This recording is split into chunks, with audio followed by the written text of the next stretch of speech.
Now let's see question. Make a list of places where the uprising took place in May, June, and July. So by the vague idea that we have about the events occurring, of course, we do not have a detailed idea where the mutinies took place. For that, you'll have to go over the official records of the Britishers. But we can, vaguely make out by whatever we have studied in this chapter that what might have happened in these months. So we can see that in May, mutiny started in Meerut. We have a certain date for that, so let's take on that.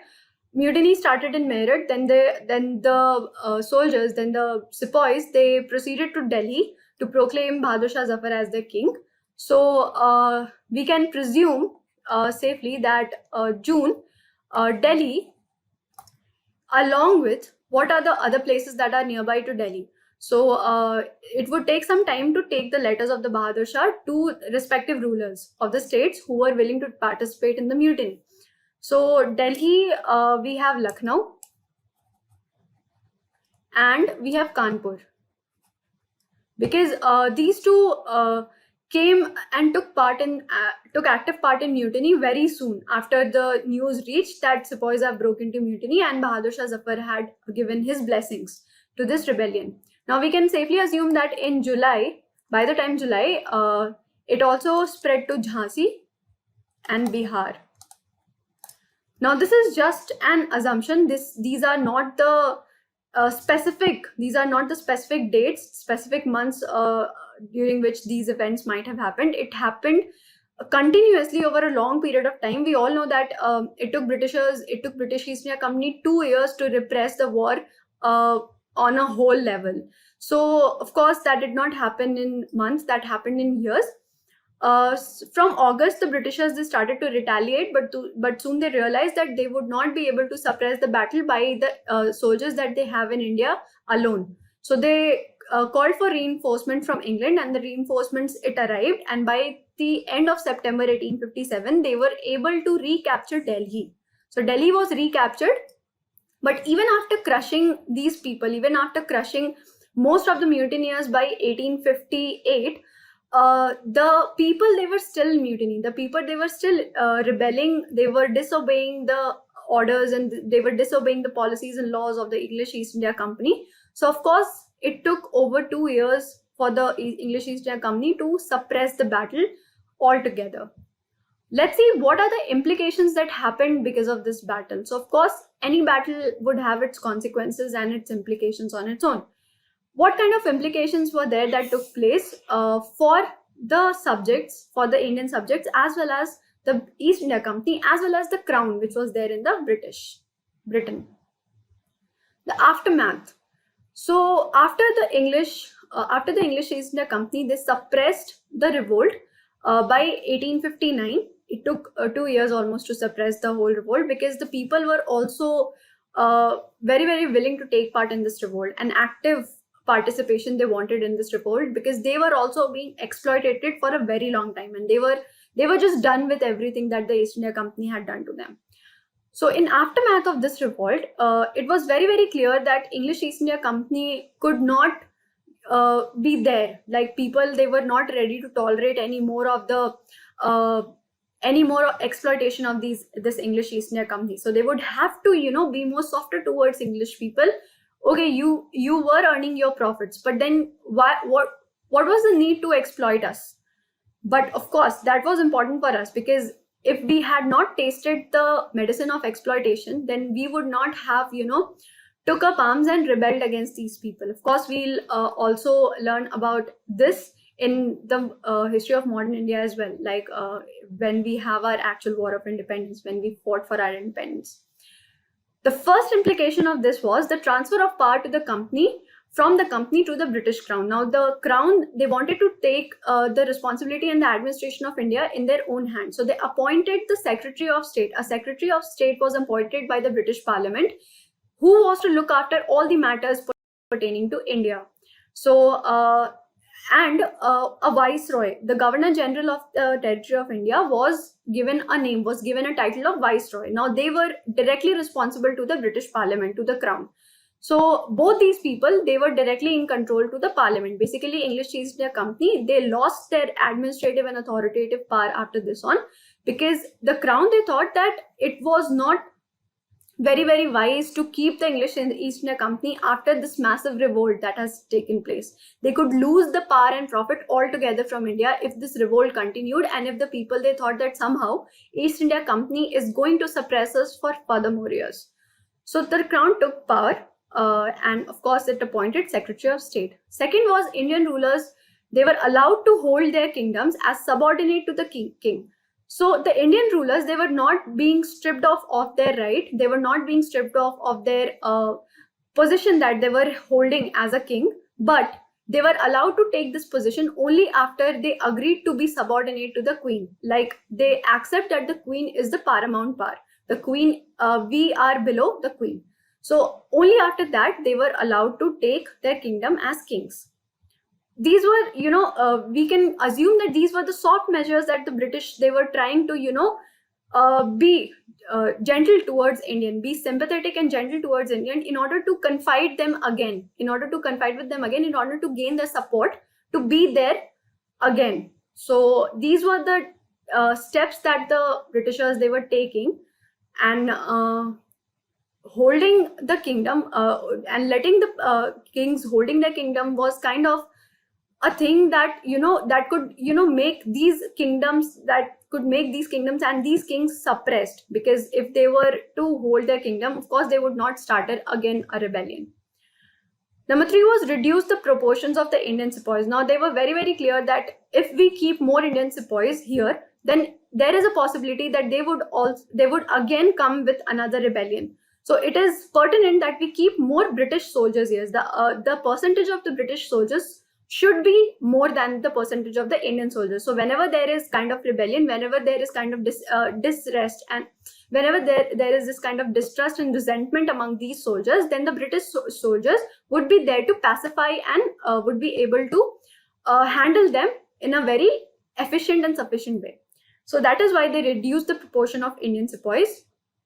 Confiscation of Muslim land and property happened, because the Britishers, they thought that Muslims were having the key role behind this, because most of the rulers, if you see, most of them were Muslim. The rebellion was fought in the name of Bahadur Shah Zafar, a Muslim ruler, then Begum of Awadh, who did most of the damage to the English people.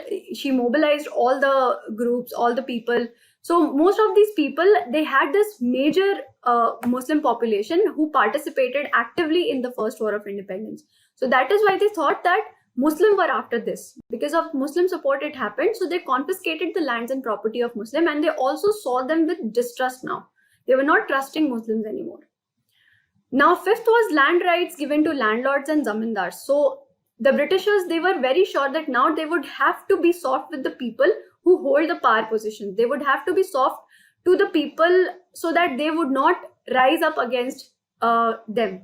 So they tried swaying away the minds of zamindars and landlords by giving them the land rights again. So now they were supposed to be zamindars and landlords, and of course now they were just, if you have heard the saying, a popular saying, that they were not starting fire from their own hand, from taking gun in their own hand. Rather, they were taking shoulder of the Indian people themselves to fire from behind. So now they upfronted the landlords and zamindars to they might take benefit of them. If they wanted to suppress, or if they wanted to implement some of the policies, they could do this through them. They could also do this through the kings they installed in subordination to the queen. So that is just my hypothesis. There could be another reasons as well.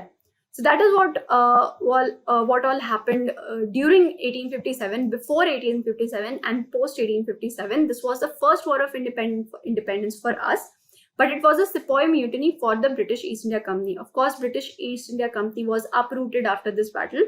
The crown took its place in India. The crown started its rule in India. People, they sighed a relief. They thought that it would be a relief for them, but of course, as we'll see in the further chapters, it was not such kind of relief for them, because the crown, they also came up with some of the policies that was not going very well with the people of India. And eventually the people, they rose up to fight for their independence, not fight with arms, but fight in a very peaceful way. So, some of the things that we can take from this chapter, we can take from this rebellion was why this rebellion actually failed. Because first of all, because only half of the India was mobilized. And even this half of India, the North India, which was mobilized in some or the other forms, they were all fighting their battles from their own places. They did not have any communication of any sort. They did not try to come together to fight as a collective group against the Britishers. Rather, they started the rebellion from their own places and they died fighting on their own, because of course they could not have the support of the others. So it was easy for the Britishers to suppress this kind of rebellion because this was distributed, this was in pieces, and it is easy for you to suppress that kind of thing which is there in pieces. If they all were together, maybe if they all were together, they could have won. So that is what happened. Of course, in the final war, in the final independence, in the fight of independence that was put on later, all of the India was mobilized into this independence. We did not take arms. We did not fight the battles of a battle with the Britishers by taking arms and cavalries and everything, but we did it with our bare hands and by just protesting. So of course that kind of thing also happened. That's the end of let's see the major centers of the revolt. So of course there was Meerut, where the revolt started. Then they came to Delhi. Then they came to Bareilly. There is then Lucknow, Kanpur, Jhansi, and here is, now here we cannot see Bihar, but somewhere here after Banaras, here should be Bihar, from where Kunwar Singh fought his battle. So with this timeline event only, we bifurcated what kind of events would have happened, could have happened in May, June, and July. So these are the triangles which we see here are the major centers of revolt. That is Meerut, Delhi, Bareilly, Lucknow, Kanpur, Jhansi, Faizabad, and there is Bihar, which is not showing. That these are the other centers of revolt. These centers did not show that kind of participation or were not so aggressive in the revolt, so that is why it is not there. Of course, when the English, they sought with this thing that we will not take Indian soldiers in percentage greater than the British soldiers anymore. They stopped taking soldiers from these regions. So basically, they stopped taking soldiers from Meerut, Delhi, Bareilly, Lucknow, Kanpur. They stopped taking soldiers from these regions. Rather, they took soldiers from now Punjab and Haryana region. So they shifted to another regions because these regions were not involved in the war. So of course, they might have thought that these would not have this feeling of resentment still in them. So that might have been the reason. The Khurda uprising of 1817. Now we have to remember that the first war of independence was not actually the first war of independence. It is called because it was fought by several of the rulers together. There was uprising before as well, but it was a small uprising because it was limited to a particular area, particular state, led by the Paks of the Odisha. So this uprising, it happened in Odisha, the ex-militia of the Khudra kingdom in Odisha. This was the first popular armed uprising against the Britishers that happened in 1817, 40 years before the Sepoy Mutiny. So the Sepoy Mutiny was not the very first uprising of its kind. It was the first. It might be called the first war of independence, but it was not the first uprising because earlier we have seen uprising in the state of Odisha. When the king, he was stripped of his right towards Jagannath temple and several other economic centers, he could not have that power, and the Britishers, they claimed this territory. Now these people, the king of the Odisha, he thought that he would take help of the Britishers against the Marathas. But the Britishers, they did not help. After taking the help from Odisha, after gaining the power, they did not help the king as such. So the king, he resorted to the Maratha kings. But of course, the Maratha kings were crushed in the Anglo-Maratha war. In all the Anglo-Maratha war, Maratha kings were crushed. So of course, they could not help.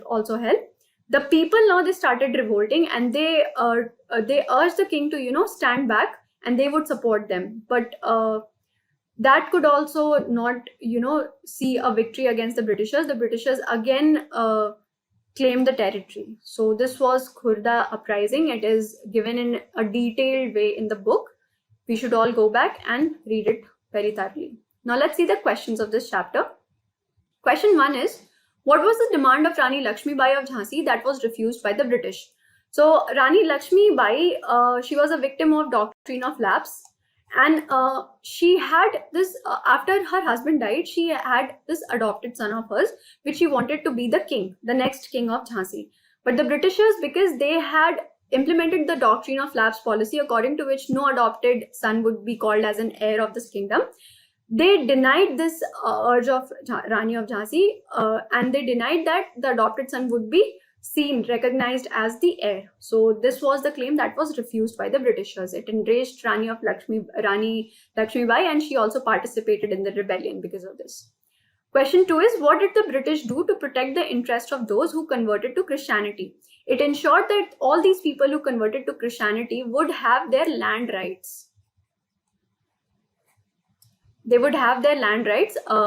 So it ensured, this law ensured that those who converted to Christianity would not be stripped off of the land rights of their ancestors, of the fathers and the forefathers.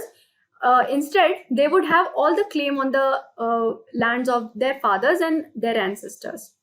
So that is the boon that the Britishers were giving to those who converted to Christianity. Question 3 is, what objections did the sepoy have to the new cartridges that they were asked to use? So most of the sepoys, they came from Hindu and Muslim background, and there was a rumor that spread during that time that the cartridges had this coating which was made up of fat of cow and pig. Now cow is considered a sacred animal in Hindu religion, and the strict religious people, they are not allowed to kill cow in any sense, in any way. So they could not touch that. They could not have that cartridges. You use that cartridges. Of course, the Muslim religion, they did not want to touch the pig meat either, because in their religion it is not considered very sacred to use the pig meat. So both of these religions, they had their own reservations against the use of these new cartridges, because of which it enraged them, and the Britishers, they tried to coerce them into using this. They stood up in protest, and Mangal Pandey was hanged because he protested against this. 85 of the Indian soldiers were sent to prisoners because of disobeying, and that is how the mutiny started. Question 4 is, how did the last Mughal emperor live the last years of his life? The Mughal emperor, although he was very reluctant to sign the rebellion, to have the rebellion in his name, because he knew that he did not have any power to support this rebellion. He did not have that strength, and he was old, so he did not want it to be a part of this. But the sepoys, they made him agree. They convinced him to be the king, and under his name they were willing to fight. So he just had to give them the blessing, and that is how he was to become the ruler if they win the war, because they were very confident that they would. So the Mughal emperor, he gave the blessing. He wrote letters to all the nearby kings, that we should organize a confederacy under which only we should claim this rebel against the Britishers. Of course, he was captured in September, after Delhi was captured by the Britishers. He was captured along with his wife and was sent to Rangoon in jail. He died after 4 years. In 1862 he died, and his sons were shot dead before his eyes. So that was the end of the Mughal emperor. Question 5 is, what could be the reason for the confidence of British rulers about their position in India before May 1857? The confidence could be because they had not seen such kind of rebellion in their whole 100 years. They had not seen the rebellion. Of course, they were also very confident because up till now they had fought all the battles, that they had won them. They had these policies, and if anyone was to rebel against them, they would have rebelled. Those of the Nawabs who tried to rebel, Nawab of Bengal, we have seen Sirajuddaula. So all those Nawabs were defeated. So the British, they had this confidence that with the help of their army, with the help of the soldiers and the policies, they were confident about their position in India. They were confident about the authority before May. Even in May, when the sepoys they disobeyed, they just thought that okay, they have went to their houses and we would employ other people, but they did not thought that this could turn into a rebellion against them. Question 6 is, what impact did Bahadur Shah Zafar's support to the rebellion have on the people and ruling families? Bahadur Shah was still seen as a symbol of respect because he was the Mughal ruler. He was the emperor. He was still the emperor, although he was a titular head, but he was still a head. People were still ruling their own, countryside or some land in his name only. So Bahadur Shah's support granted them his blessings that okay, we have now a name under which we can fight upon, under which we can claim that this territory belongs to us.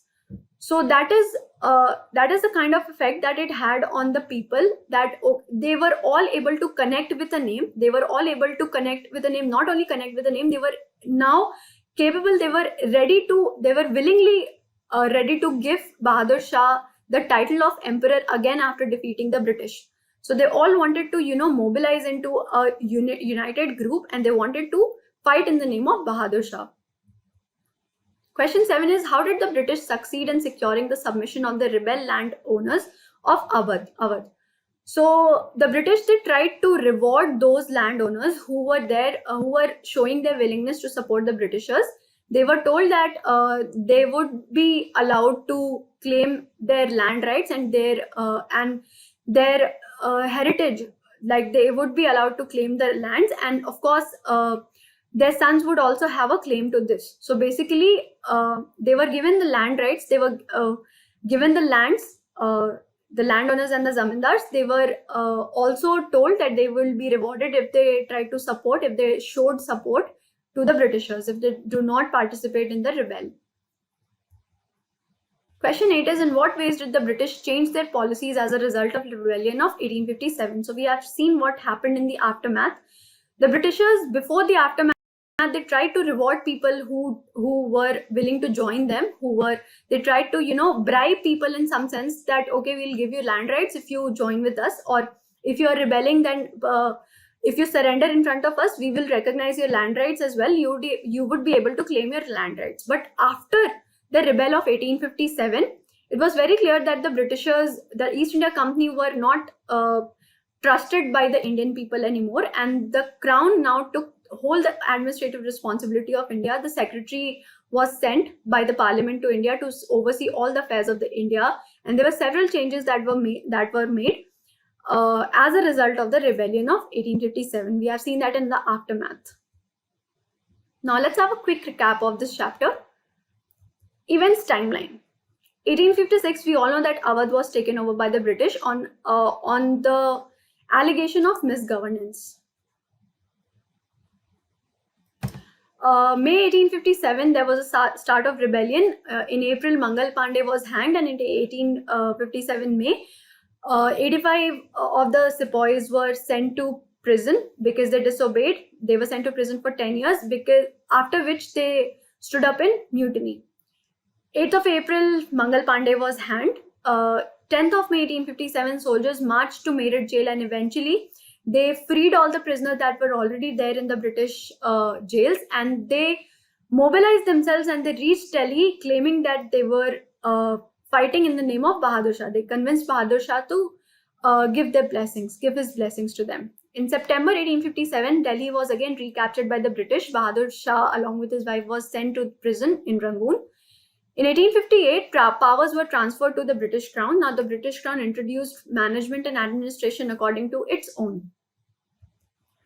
Nawabs and Rajas lost their authority and power since the mid-18th century. All these powers were taken over by the Britishers. They introduced new policies which stripped these Nawabs and Zamindars their authority which they had earlier.